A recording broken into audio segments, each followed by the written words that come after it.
আইয়ামে জাহিলিয়াতকে কেন জাহিলি যুগ বলা হয়? বলেন। দাওয়াতের কাজ বন্ধ ছিল, একজন বলেছে। আপনি বলেন। বলেন। বর্বরতা ছিল। আর কি ছিল? মেয়ে সন্তানকে পুঁতে ফেলা হতো। আর কি ছিল? মূর্খতা। আর কি? মূর্তি পূজা করা। আচ্ছা, মাশাআল্লাহ, আপনারা পড়াশোনা করেন বুঝতে পারছি, আলহামদুলিল্লাহ। আমি দোয়া করি আল্লাহ পাক আপনাদের জ্ঞান বাড়িয়ে দিক। কেন এই যুগে জ্ঞান ছাড়া চলা যাবে না। এই যুগটা অজ্ঞ থেকে চলার যুগ নয়, জ্ঞান অর্জন করতেই হবে। আর এই জ্ঞান অর্জন শুধু এককেন্দ্রিক করলে চলবে না, আপনাকে বহুমুখী শিক্ষায় শিক্ষিত হতেই হবে। অন্যথায় আপনি ওই যে বললাম আল্লাহর নূর, যেটা দিয়ে আপনি এখন বিশ্বকে দেখবেন, এটা অর্জন করতে পারবেন না। আরেকটা কথা বলে রাখি, অনেক ডিগ্রি সার্টিফিকেট অর্জন করার পরেও যদি মনের মধ্যে হিংসা আর অহংকার আর গীবত তোহমতের সংস্কৃতি না যায়, ওই নোংরা কলমেও আল্লাহর নূর নাজিল হয় না। কথা বুঝতে পারছি না? অনেক ডিগ্রি সার্টিফিকেট অর্জন করেছেন, তো মনের মধ্য থেকে এখনো হিংসাই যায় নাই, এখনো গীবত তোহমতের সমালোচনার সংস্কৃতিই বর্জন করতে পারেন নাই, এখনো খোলা মনে সবাইকে ভাই মনে করতে পারছেন না। সংকীর্ণ মন, একটা ছোট মন নিয়ে ছোট লোকের মতো আপনি চলাফেরা করেন। এই মন নিয়ে চললে আল্লাহ নূর নাজিল হবে না। আল্লাহ নূর পেতে হলে মনটা প্রশস্ত হতে হবে, নিরহংকার পূর্ণ হতে হবে, কারো প্রতি হিংসা নাই, কারো প্রতি বিদ্বেষ নাই, কেউ আমার শত্রু না, মুসলিম ভাইরা সবাই আমার ভাই। উদার একটা যখন মন মানসিকতা থাকবে, নিরহংকার পূর্ণ মন থাকবে, জ্ঞান অনুযায়ী আমল হবে, সেজদায় কান্নাকাটি করবেন, আল্লাহ নূর চলে আসবে ইনশাআল্লাহ। আর এগুলো আসলে এখনকার সায়েন্স দিয়ে আমি ব্যাখ্যা করতে পারবো না, এগুলো আধ্যাত্মিক কথাবার্তা। আমাদের বাহ্যিক এই জগতের বাইরেও কিন্তু একটা জগৎ আছে, আমি মনে হয় বুঝাতে পারছি না। বারাকা, আল্লাহ পাকের বরকত কি দেখেছেন কখনো চোখ দিয়ে? আল্লাহ পাকের বরকত বলে একটা কথা আছে না? আছে না? আচ্ছা, বরকত কি জিনিস আপনি কি চোখে দেখতে পারেন? এমন একজন সালাফের কথা পড়লাম, যিনি 40 বছর বেঁচে ছিলেন। কত বছর? 40 বছর। এই 40 বছরে তিনি প্রায় 300টা বই লিখেছেন। কয়টা? 300টা। এখন বলেন, আমরা এখানে যারা বসে আছি অনেকেই 40 পার করে ফেলছি না? আমরা এই 40 বছরে কিছু করতে পেরেছি? এই 40 বছরে একটা মানুষ 300টা বই লিখতে পারে? তাহলে আমরা বুঝতে পারছি যে তাদের সময়ের যে বরকত আর আমাদের হায়াতের বরকত এক না। বরকত সম্পূর্ণ ভিন্ন জিনিস, যেটা আমরা চাক্ষুষ দেখা জ্ঞান দিয়ে বিশ্লেষণ করতে পারবো না। পারবো না। আরো বোঝাচ্ছি, দেখুন, রাসূলুল্লাহ সাল্লাল্লাহু আলাইহি ওয়াসাল্লাম সারাদিনে কত কাজ করতেন। তাহাজ্জুদ পড়তেন, শেষ রাত্রে উঠতেন, রাতের এক অংশ ঘুমাতেন, আরেক অংশ উঠতেন, উঠে তাহাজ্জুদের নামাজ পড়তেন, লম্বা কেরাত, মানে এক রাকাতে প্রায় 4 পারা কোরআন তেলাওয়াত করেছেন। এক রাকাতে 4 পারা। আমরা তো 4টা আয়াত পড়লেই একদম তাড়াতাড়ি রুকু করতে হবে, দাঁড়ায় থাকতে পারতেছি না। তাই নামাজ তো ডিজিটাল, এখন যুগের সাথে সাথে নামাজও কি ডিজিটাল। অনেক মসজিদে নামাজ পড়লে মনে হয় ইমাম সাহেব পেশাব পায়খানা চাপ নিয়ে নামাজ পড়াচ্ছে মনে হয়, তাড়াতাড়ি নামাজ শেষ করতে পারলে বাঁচে। আবার দেখা যায় মাঝে মাঝে যে নামাজ মানুষ পড়াচ্ছে, পড়তেছে না, মানে নামাজ পড়ানোর দায়িত্ব সে পালন করছে, নামাজ নিজে পড়তেছে না। তো এই ডিজিটাল নামাজ না। নবী সাল্লাল্লাহু আলাইহি ওয়াসাল্লাম এক রাকাতে 4 পারা কোরআন তেলাওয়াত করেছেন, প্রায় 4.5 পারা তাহাজ্জুদের নামাজে। তখনই তো গিয়ে পা ফুলবে। এই যে পা ফুলতো, এমনি এমনি পা ফলে? কতক্ষণ দাঁড়ায় থাকলে একটা মানুষের পা ফলে? তো নবী সাল্লাল্লাহু আলাইহি ওয়াসাল্লামের পা ফুলে যেত, পা মোবারক ফুলে যেত। লম্বা সালাত পড়তেন, সালাতের পরে আবার কিছুক্ষণ ডান কাতে শুয়ে থাকতেন সুন্নত পড়ে। বেলাল রাদিয়াল্লাহু আনহু এসে ডাক দিতেন, তিনি গিয়ে মসজিদে নববীতে নামাজ পড়াতেন। ফজরের নামাজও হতো লম্বা, কেরাত হতো লম্বা। নামাজের পরে আবার সাহাবীদের সাথে কথাবার্তা বলতেন, দ্বীনি বিষয়ে মোজাকারা করতেন। তারপরে ইশরাকের নামাজ পড়তেন, চাশতের নামাজ পড়তেন, পরিবারের দেখাশোনা করতেন, দিন প্রচার করতেন, রুজি রুটির ব্যাপার ছিল। এই সারাদিন যে এতগুলো কাজ তিনি করতেন, একদিনে একটা মানুষ এত কাজ করতে পারে? তো নবী সাল্লাল্লাহু আলাইহি ওয়াসাল্লামের জীবনের বরকত আমার জীবনের বরকত কি সমান? তাহলে বলেন, বরকত কি আমি চাক্ষুষ জ্ঞান দিয়ে প্রমাণ করতে পারবো? এরকম অনেক বিষয় আছে ইসলামে যেটা চাক্ষুষ জ্ঞান দিয়ে প্রমাণ করা যায় না। কবরের আযাব দেখেছেন? কেউ কি প্রমাণ করতে পারবে? আপনি কি ফেরেশতাকে দেখেছেন যারা এখন এখানে ঘিরে রেখেছে জায়গাটা? এই জায়গাটা কি ফেরেশতারা ঘিরে রাখে নাই? আল্লাহ রাসূল কি সেই কথা বলেন নাই? কিন্তু আমরা কি প্রমাণ করতে পারবো এখন? আপনি চাক্ষুষ জ্ঞান দিয়ে পারবেন না। কবরের আযাব প্রমাণ করতে পারবেন না। স্বপ্ন মাঝে মাঝে দেখেন, সত্য হয় কি হয় না? মুমিনের স্বপ্ন সত্যি হবে কি হবে না? আখিরুজ জামানে মুমিনের স্বপ্ন বেশি বেশি সত্য হবে। তো সত্য স্বপ্নের কি ব্যাখ্যা দিবেন? কোনো ব্যাখ্যা নাই। আপনি কি জান্নাত জাহান্নাম দেখেছেন? দেখেন নাই। মিজান পুলসিরাত দেখেছেন? রূহ, আপনার শরীরে একটা রূহ আছে, আত্মা, এটা কি দেখেছেন? এখন এই যে বিষয়গুলো দেখা যায় না, আধ্যাত্মিকত্ব, বারাকা, আল্লাহর নূর, কবরের আযাব, পরকাল, ফেরেশতা, জিনজাতি, তো এগুলোকে আমরা তো বাহ্যিক জ্ঞান দিয়ে ব্যাখ্যা করতে পারবো না। পারবো? তাই বলে কি এগুলোর অস্তিত্ব নাই?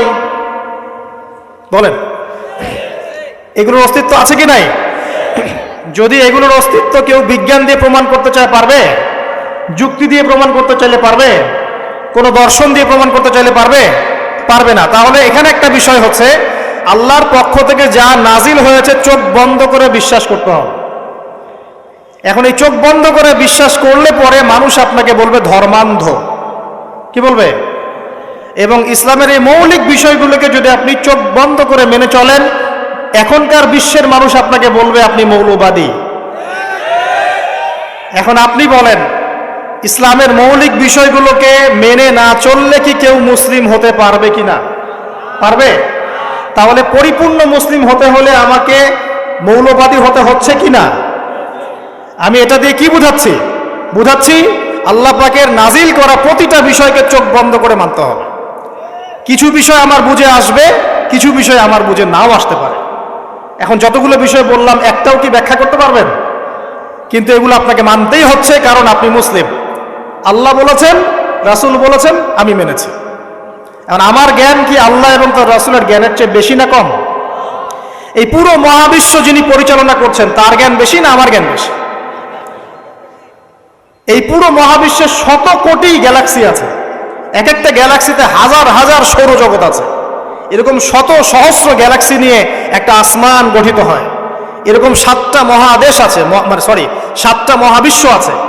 এই 7 মহাবিশ্বের উপরে আছে কুরসি, ওয়াসিআ কুরসিয়ুহুস সামাওয়াতি ওয়াল আরদ। তার উপরে আছে মহাসাগর, যার গভীরতা 500 বছরের পথ। তার উপরে আছে আল্লাহ রাব্বুল আলামিনের আরশে আজিম। আর আল্লাহ রাব্বুল আলামিন এই আরশের উপর সমুন্নত। সেই মহান আল্লাহকে আমরা বলি আল্লাহু আকবার। কি বলি? এই যে আল্লাহু আকবারের মর্ম বুঝলেন? এখন এই বিশাল সত্তা আল্লাহু আকবার, আল্লাহ পাক সবচেয়ে বড়, এই সর্বোচ্চ সত্তার জ্ঞান বেশি না আমার জ্ঞান বেশি? তার পক্ষ থেকে যখন কোরআন এবং হাদিস নাজিল হচ্ছে, আমাকে তো চোখ বন্ধ করেই মানতে হবে, নাকি আমি যুক্তি দিব? হ্যাঁ, কিছু বিষয় আমার বুঝে আসবে, কিছু বিষয় আমার বুঝে নাও আসতে পারে। কিছু বিষয় আমি সায়েন্স দিয়ে প্রমাণ করতে পারবো, কিছু নাও পারতে পারি। কিছু আমি দর্শন দিয়ে প্রমাণ করতে পারবো, কিছু নাও পারতে পারি। যেগুলো পাচ্ছি না সেগুলো আমার বা আমাদের জ্ঞানের সীমাবদ্ধতা। কথা কি বুঝতে পারছেন? এটা আল্লাহ পাকের জ্ঞানের বা আল্লাহ পাকের ওহির কোনো ত্রুটি নয়। আল্লাহর ওহির কোনো ত্রুটি আছে? এটা আমার জ্ঞানের সীমাবদ্ধতা। আসেন সামনে যাই। যে কথাটা বলতে গিয়ে এদিকে আসলাম, দেখুন এমন অনেক বিষয় আছে যেগুলো আমরা খালি চোখে ব্যাখ্যা করতে পারবো না। আমরা যে যুগটাকে আইয়ামে জাহিলিয়াত বলছি, ওই যুগটাতে যে সমস্যাগুলো ছিল, যে পাপগুলো ছিল, সেগুলো এখনকার বিশ্বে আরো অনেক উঁচু লেভেলে বিরাজ করছে।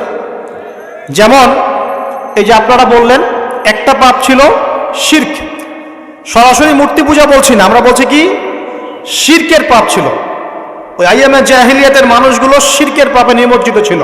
তারা শুধু মূর্তির পূজাই করতো এমনটা নয়, তারা কবরেরও পূজা করত, তারা মৃত মানুষেরও পূজা করত, তারা কেউ কেউ নাস্তিকতায়ও বিশ্বাসী ছিল। সূরা মুমিনুন পড়লে দেখবেন তাদের মধ্যে একটা আকীদা ছিল, ইন হিয়া ইল্লা হায়াতুনা দুনিয়া নামুতু ওয়া নাহইয়া। কাফেররা বলতো যে আমরা এই পৃথিবীতে জন্মেছি, এখানেই আমরা জন্মাবো, এখানেই মারা যাব, ওয়া মা নাহনু বিমাবউসিন, আমাদেরকে পুনরুত্থিত করা হবে না। এই পরকালের কনসেপ্টে তারা বিশ্বাস করতো না। তো এরকমও লোক ছিল। শুধু যে লাত, উজ্জা, হবল, মানাত এগুলোর পূজা করতো তাই নয় বিষয়টা। এখানে কবর পূজাও ছিল, এখানে আপনার মৃত মানুষের পূজাও ছিল, এখানে গাছপালা, চন্দ্র, সূর্য, নক্ষত্রের পূজাও ছিল, আবার নাস্তিকতাও ছিল। এক কথায় আইয়ামে জাহিলিয়াতের সবচেয়ে বড় পাপ ছিল শিরক। কথা কি বুঝতে পারছেন ভাই? আচ্ছা, না বুঝলে বলবেন, শেষে গিয়ে প্রশ্ন করবেন ইনশাআল্লাহ, সমস্যা নাই। তাহলে প্রথম যে পাপটার কথা বললাম সেটা কি? শিরক। এখন একটু এই 1400 বছর পরে চলে আসা, চলে এসে দেখেন এখনকার সমাজের দিকে তাকান, এখনকার মুসলিম রাষ্ট্রগুলোর দিকে তাকান, আর পুরো বিশ্বের দিকে তাকান। সবচেয়ে বড় সমস্যাটা কি বলেন? সবচেয়ে বড় সমস্যা কি শিরক নয়? আচ্ছা, মুসলিমরা কি এখন অনেকেই কবর পূজা করে না? মুসলিমদের মধ্যে অনেকেই দেখবেন যে মৃত মানুষের কাছে চাচ্ছে না, মৃত মানুষের কাছে সন্তান প্রার্থনা করে না, ওই যে ওখানে গিয়ে নজর মানত করছে না যে মৃত মানুষকে সন্তুষ্ট করলে আমার ভালো হবে, না হলে আমার কোনো ক্ষতি হয়ে যাবে, এটা মানুষ করছে না। মুসলিমদের মধ্যে বহু মানুষ আল্লাহর হালালকে হারাম করছে না, আল্লাহর হারামকে হালাল করে নিচ্ছে না, এটাও কিন্তু শিরক। আপনি কি জানেন যে আল্লাহর হালালকে হারাম করলে শিরক হয়? আল্লাহর হারামকে হালাল করলে শিরক হয়? সুদ হালাল না হারাম? না, সুদ তো ফরজ। সুদ হালাল না হারাম? সুদ তো এখনকার বিশ্বে ফরজ। সুদ ছাড়া এই বিশ্ব চলবে না। আপনি ঠিক বলছেন, কিন্তু সুদ ছাড়া এই বিশ্ব চলে না। যে কোনো কিছু করতে গেলে সুদ লাগবে। তো এখন যে সবাই এটাকে হালাল করে নিচ্ছে, এটা কি হচ্ছে? আল্লাহর হারামকে মানুষ হালাল করছে না? আচ্ছা বলেন, মদ হারাম না হালাল? বলেন। মদ তো ওয়াজিব নাকি? যুব সমাজে তো মদ না খেলে চলেই না। মদ খায় না এমন যুব সমাজের সংখ্যা বেশি না খায় তার সংখ্যা বেশি? কয়টা ছেলে আছে স্মোক করে না? বলেন, কয়টা ছেলে দেখাতে পারবেন যারা স্মোক করে না? এখানে কারা কারা স্মোক করেন না?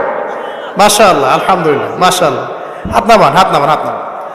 আল্লাহ পাক আপনাদের রক্তে এবং মাংসে বরকত দান করুন, দোয়া করি। যদি আপনি কোনো কমিউনিটির মধ্যে দেখাতে পারেন যে তারা মাদক থেকে দূরে আছে, তারা শুধুমাত্র ইসলামিক কমিউনিটি, অন্য কোনো কমিউনিটি না। যদি আপনি মাদক মুক্ত কোনো ক্যাম্পাস দেখাতে পারেন, সেটা হবে মাদ্রাসা। যদি পর্ন মুক্ত ক্যাম্পাস দেখাতে পারেন, দেখাতে হবে মাদ্রাসাকে। এখানে বিষয়টা হচ্ছে, যারা ইসলাম প্র্যাকটিস করে, কোরআন এবং সুন্নাহর বুঝ যাদের মধ্যে আছে, যাদের মধ্যে আল্লাহর ভয় আছে, এরা কখনো সুদ খাবে? এরা কি মদ খাইতে পারবে? পারবে না। ইনশাআল্লাহ আপনারা কি জিনা করতে পারবেন? আল্লাহ পাক আপনাদেরকে ঈমান আমলের উপর অটুট রাখুন, আমিন। যে কথাটা বলছি, কেউ যদি আল্লাহর হালালকে হারাম করে নেয়, আর কেউ যদি আল্লাহর হারামকে হালাল করে ফেলে, এটাকে কিন্তু শিরক বলা হয়। এই বিশ্বে কি এই সমস্যা নাই? বুঝেন না, এই সমস্যা আছে কি নাই? আছে। সামনে আগান। এই বিশ্বের শিক্ষা ক্ষেত্রগুলো দেখবেন, এই শিক্ষা ক্ষেত্রগুলোর মধ্যে নাস্তিকতার শিক্ষা বাড়ছে না কমছে? বাড়ছে। এই বিশ্বের অর্থনীতি দেখবেন, অর্থনীতির মধ্যে শিরক বাড়ছে না কমছে? এখানে আপনাকে সুদ নিতে হচ্ছে, এখানে আপনাকে আল্লাহর নাজিলকৃত ইকোনমি বাদ দিয়ে পশ্চিমাদের নাজিলকৃত ইকোনমি বহন করতে হচ্ছে। এটাও এক প্রকার কুফরি। আরো সমস্যা আছে। এই বিশ্বের ওয়ার্ল্ড অ্যাফেয়ার্সের দিকে তাকাবেন, দেখবেন বিশ্বের কয়টা জায়গা আপনি আমাকে দেখাতে পারবেন যেখানে মুসলিমদের মধ্যেও আল্লাহ রাব্বুল আলামিনের নাজিলকৃত বিধান দিয়ে বিচার ফয়সালা হচ্ছে? কয়টা দেখাতে পারবেন? তো যেখানে আছে খুব স্বল্প পরিসরে। পুরো বিশ্বের অবস্থা আজকে এমন। পর্নোগ্রাফি হালাল না হারাম? পশ্চিমা সংস্কৃতির মধ্য দিয়ে এটা সারা বিশ্বে ছড়িয়ে দেওয়া হয়েছে। মানুষ এখন এটাকে available part of our life এটা মনে করছে, common part of our life. পর্দা হালাল না হারাম? বলেন, পর্দা না করাটা হারাম না হালাল? আচ্ছা, এখন দেখেন, মিডিয়া বলেন, প্রিন্ট মিডিয়া বলেন, ইলেকট্রনিক মিডিয়া বলেন, বিভিন্ন প্রযুক্তিগত উন্নয়নের মধ্য দিয়ে নগ্নতাকে প্রমোট করা হচ্ছে কি হচ্ছে না? বলেন, হচ্ছে কি হচ্ছে না? এখন কি কাপড় খোলার দিকে মানুষ বেশি আগ্রহী না পরার দিকে? দেখবেন ইসলামের বুঝ যাদের মধ্যে নাই, এরা কাপড় খুলতে যাচ্ছে এখন। আর আমি আপনাদেরকে বলি, আগের লেকচারগুলোতেও বলেছি, এই পুরো মহাবিশ্বে আমাদের বাবা আর মা আদম এবং হাওয়া আলাইহিমুস সালাম, তাদের গা থেকে পোশাকটা খুলে ফেলেছিল কে জানেন? কে? ইবলিস। যখনই তারা গাছের কাছে গেলেন, তখন কি হলো? ফালাম্মা যাকাশ শাজারা বাদাত লাহুমা সাওয়াতিহিমা। যখনই তারা গাছের কাছে গেলেন, তাদের কাপড় খুলে পড়ে গেল। তাহলে পুরো মহাবিশ্বে আমাদের পিতামাতাকে নগ্ন করে দিয়েছে কে? ইবলিস, শয়তান। তাহলে এখন পৃথিবীতে যারা মুসলিমদেরকে বা অমুসলিমদেরকে, পুরো মানবতাকে যারা নগ্ন করতে চাচ্ছে, এরা কার এজেন্ট? এরা কার এজেন্টটা বাস্তবায়ন করছে? এটা কি বুঝতে বাকি থাকে? আমি কথাগুলো বানিয়ে বলি নাই, সূরা আরাফ পড়েন, দেখবেন সব লেখা আছে। আসেন, এক কথায় বলতে চাচ্ছি, ওই সময়কার যে শিরকটা শুধুমাত্র মক্কায় সীমাবদ্ধ ছিল, এখনকার শিরকটা গ্লোবালাইজেশন হয়েছে আর কি। পুরো দেশে দেশে দেশে শিরক ছড়িয়ে পড়েছে আর কি। আসেন, ওই সময় আরেকটা বড় পাপ ছিল, যেটা এই যে এক ভাই বলল, সেটা হলো রিবা। রিবা, রিবা মানে কি? সুদ। রিবা মানে সুদ, জানেন তো? আর সুদ তো ফরজ নাকি ভাই? আচ্ছা, এমন কোন গ্রাম নাই বাংলাদেশে যেখানে সুদ নাই, আর বিশ্বের এমন কোন দেশ নাই যেখানে সুদ নাই। আর এই যুগের কথাই নবী সাল্লাল্লাহু আলাইহি ওয়াসাল্লাম হয়তোবা বলেছিলেন, আল্লাহু আ'লাম, আল্লাহ ভালো জানেন, যে এমন একটা যুগ আসবে যে যুগে ম্যাক্সিমামই সুদখোর হবে। যে ব্যক্তি সুদের ছিটাফোটা, মানে সুদের পাপ থেকে বেঁচে থাকতে চাইবে, ওর গায়েও গিয়ে সুদের ছিটাফোটা গিয়ে লাগবে। এটা সেই যুগ না? আপনি বুঝতে পারছেন না হয়তো, এটা সেই যুগ। আপনি মনে করছেন দাড়ি, টুপি, পাগড়ি, জুব্বা মাশাআল্লাহ সব লাগাই দিছি, হ্যাঁ, বাইরে একটা সাইনবোর্ড আছে, আমি মৌলবী, আল্লামা, আমি একজন দায়ী বক্তা, কিন্তু সুদের যে ওই ছিটাফোটা, এটা আপনার কাছে আমার কাছেও আছে। হয়তো আপনি বুঝতে পারছেন না। কখন বুঝবেন? যখন ইসলামিক অর্থনীতির বইগুলো পড়তে পারবেন। আর শুধু ইসলামিক অর্থনীতির বই যথেষ্ট না, এর পাশাপাশি আমাদের দরকার এই প্রচলিত যে IMF, ইন্টারন্যাশনাল মনিটারি সিস্টেম, এর নীতিগুলো জানা। তখন কি আপনি বুঝবেন ওয়ার্ল্ড ব্যাংক কি জিনিস, IMF কি জিনিস, ঠিক আছে? তখন বুঝবেন যে পেট্রো ডলার কি জিনিস, তখন বুঝবেন যে হার্ড কারেন্সি, সফট কারেন্সি কি জিনিস, এখন বুঝবেন না। আর যেহেতু বুঝবেন না, অতএব আমি এগুলো বলেও লাভ নাই। যেহেতু আপনি বুঝবেন না, আমি যদি এখন এসব নিয়ে কথা বলি, আপনার কাছে মনে হবে এসব কি উল্টাপাল্টা কথা কইতেছে। ঠিক আছে? তো যাই হোক, আগে আল্লাহর ওয়াস্তে ইসলামিক ইকোনমিক্স পড়েন এবং ইন্টারন্যাশনাল মনিটারি সিস্টেম সম্পর্কে পড়েন। প্রত্যেক স্টেটের প্রধান যারা আছেন তারা জানেন যে ওয়ার্ল্ড ব্যাংক কি জিনিস, তারা জানেন IMF কি জিনিস। ঋণের এমনি এমনি কোনো কান্ট্রিকে তারা ঋণ দিবে না, একটা বিশাল বড় সুদের জালে ওদেরকে ফেলবে, তারপর জনগণের রক্ত চুষে সুদ শোধ করতে হবে। আর যারা পারবে না, ওরা যে শ্রীলঙ্কার মতো দেউলিয়া হয়ে যাবে। ও কেন দেউলিয়া হয়ে গেছে? বিকজ ও ঋণ শোধ করতে পারছে না, বাস দেউলিয়া। তো যাই হোক, পড়াশোনা করেন। আমি একজন স্কলারের নাম বলে দেই, এক লেকচারে তো সব বলে দেওয়া সম্ভব না। সম্ভব? আমি রাস্তা দেখাচ্ছি আপনাদেরকে। আপনারা আল্লামা তকি উসমানীর বইগুলো পড়েন, নাম শুনেছেন? আচ্ছা, নাকি এখন বলবেন যে উনি তো হানাফি মাযহাবের, আমি তো আহলে হাদিস পড়বো না, এটা বলবেন নাকি? আল্লামা তকি উসমানী এই বিশ্বের সবচেয়ে বড় আলেমদের একজন। আল্লামা তকি উসমানী এই বিশ্বের সবচেয়ে রিনাউন্ড আলেমদের একজন। তার ইসলামিক অর্থনীতির যে পুরো সিরিজ আছে, আল্লাহর ওয়াস্তে বাসায় কিনে একবার পড়ে দেখেন অর্থনীতি কি জিনিস, আপনি কিসের উপর দাঁড়িয়ে আছে। পড়া যাবে না ইনশাল্লাহ? আপনি তাকে ভালো যদি নাও বাসেন, তাও পড়ে দেখেন। মনে করেন আপনি একটা কমিউনিটির মধ্যে আছেন, বা একটা সংগঠনে আছেন, বা একটা ঘরানার মধ্যে আছেন, তাহলে কি অন্য ঘরানার বইপত্র পড়া যাবে না? হারাম হয়ে গেছে নাকি? এই যে সংকীর্ণ মানসিকতা থাকলে ভাই হেদায়েত পাওয়া যাবে না। আর আপনি যে মনে করছেন আমি একদম হকের উপর আছি, আপনি সঠিক পথে আছেন ঠিকই, তবে এটা সঠিক ভুল পথ। কথা বুঝতে পারছেন না? আপনি মনে করছেন যে আমি একদম চূড়ান্ত সঠিক বিষয়ের উপর আছি। হ্যাঁ, আপনি সঠিক বিষয়ের উপর আছেন ঠিকই, বাট আপনি সহি একটা ভুল পথে আছেন।